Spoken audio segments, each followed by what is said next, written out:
Search teams are in a race against time to find a submersible that went missing during a dive to the Titanic's wreck on Sunday. Contact with the small sub was lost about an hour and 45 minutes into its dive in the mid-Atlantic.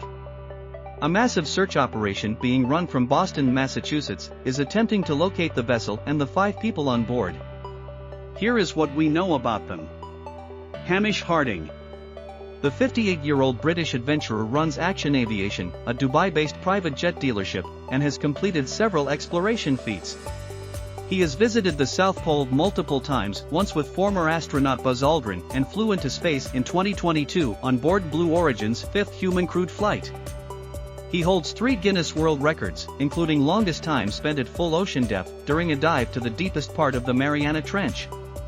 In summer 2022, he told Business Aviation magazine that he grew up in Hong Kong, qualified as a pilot in the mid-1980s while studying at Cambridge, and set up his aircraft firm after making money in banking software. He also said the Titanic dive had been meant to take place in June 2022 but was delayed because the submersible was unfortunately damaged on its previous dive. He said no one was injured in the incident. Asked about his appetite for exploration, he said, "My view is that these are all calculated risks and are well understood before we start." Last weekend, he said on Facebook that the mission was likely to be the first and only in 2023 because of poor weather conditions in Newfoundland, Canada, where the mission set off from. Later, his stepson Brian Zaz said in a now-deleted post on Facebook that his stepfather has gone missing on the submarine. Friend David Mearns, a marine scientist and expedition leader, described Mr. Harding as a very charming guy who was attracted to extreme adventures. Patrick Woodhead, founder of British tour operator White Desert Antarctica, said Mr. Harding was an incredible aviation explorer, and that his thoughts and prayers were with Mr. Harding's wife, Linda, and his sons. Terry Virts, a retired NASA astronaut, told the BBC's NewsHour program that Mr. Harding is an explorer, not a thrill seeker, and is able to handle emergencies. Shahzada and Suleman Dawood.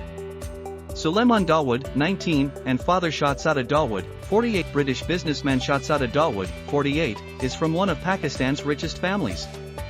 He was traveling with his son, Suleman, a 19-year-old student, on the sub. He lives with his wife, Christine, and other child, Alina, in Surbiton, southwest London, but the family were spending a month in Canada prior to the dive. Shahzada is vice-chairman of Pakistani conglomerate Angro Corporation, which is a large fertilizer firm. He also works with his family's Dawood Foundation, as well as the SETI Institute, a California-based research organization which searches for extraterrestrial life. Shahzada is also a supporter of the British Asian Trust, which expressed its heartfelt thoughts for his friends and family. In a statement, his family said he was interested in exploring different natural habitats, and had previously spoken at both the United Nations and Oxford Union. He studied at Philadelphia University in the US, and the University of Buckingham in England, where he graduated in 1998. A family statement described teenager Suleman as a big fan of science fiction literature and learning new things, and having an interest in Rubik's Cubes and playing volleyball. Paul Henry Nargillette. Paul Henry Nargillette, 77, a former French Navy diver, was also on board. Nicknamed Mr. Titanic, he has reportedly spent more time at the wreck than any other explorer and was part of the first expedition to visit it in 1987, just 2 years after it was found. The 77-year-old is director of underwater research at a company that owns the rights to the Titanic wreck. Family spokesman Matthew Johan said he hoped Mr. Nargillette's composure and military career would reassure the crew on board, even if the outcome of the operation did not depend on him. Shortly before boarding the sub, Mr. Nargillette said he had been looking forward to an expedition next year to recover objects from the wreck, he added. Stockton Rush.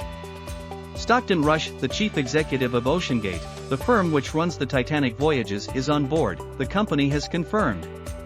He is an experienced engineer who has previously designed an experimental aircraft and worked on other small, submersible vessels. Mr. Rush founded the company in 2009, offering customers a chance to experience deep-sea travel, and made global headlines in 2021 when it began offering trips to the site of the Titanic wreck. For $250,000, £195,600, his company offers passengers the opportunity to get an up-close glimpse of what remains of the famous ship. Participants travel some 370 miles, 595 kilometers, on a larger ship to the area above the wreck site, then do an 8-hour dive to the Titanic on a truck-sized submersible known as Titan. Speaking to the New York Times in 2022, he defended the business model, and said the ticket price was a fraction of the cost of going to space, and it's very expensive for us to get these ships and go out there. A 2017 feature written for the website of Princeton University, where he studied, reported Mr. Rush goes on every OceanGate dive.